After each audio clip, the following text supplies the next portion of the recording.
আসসালামু আলাইকুম। Centre for legal aid and research সিএলআরে আপনাকে স্বাগতম। বরাবরের মতো আমরা আপনাদের জন্য নিয়ে এসেছি নতুন একটি আইনি বিষয়। আজকের আইনি বিষয় হচ্ছে মৃত্যুদণ্ড দিয়ে বিচারক কলমের নিব ভাঙেন কেন? আমরা যারা আইন অঙ্গনে যাতায়াত করি বা আইনি বিষয় নিয়ে কাজ করি তারা হয়তো বিষয়টি দেখেছেন।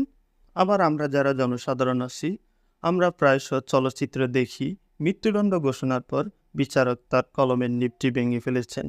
আর মনে মনে ভাবি এটি কোনো আইনে আছে নাকি কোনো ড্রামেটিক এক্সপ্রেশন। দেখা যাক তাহলে এর পিছনের মূল কারণ বা রহস্যগুলো কী কী।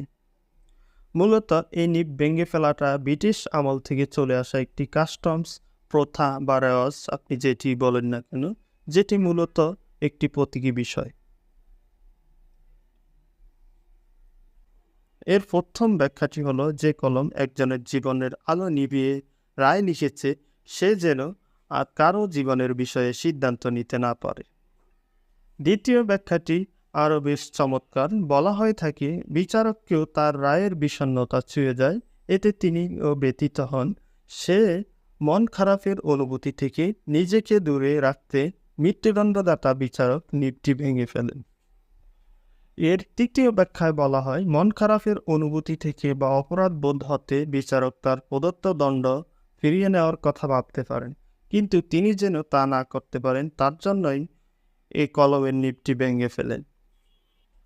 চতুর্থ বা সর্বশেষ ব্যাখ্যায় বলা হয় যে কোনো মৃত্যুদণ্ডই দুঃখদায়ক, কম বেশি, যদিও কখনো কখনো গুরুতর অপরাধের ক্ষেত্রে মৃত্যুদণ্ডের মতো সর্বোচ্চ শাস্তির প্রয়োজন হয়। তারপরও কলমের নিব ভেঙে ফেলার মাধ্যমে বোঝানো হয় মৃত্যুদণ্ড একটি দুঃখজনক বিষয়। থ্যাংক ইউ সাথে থাকার জন্য। আবার দেখা হবে পরবর্তী কোনো এপিসোড নিয়ে। সে পর্যন্ত ভালো থাকবেন, সুস্থ থাকবেন। আল্লাহ হাফেজ।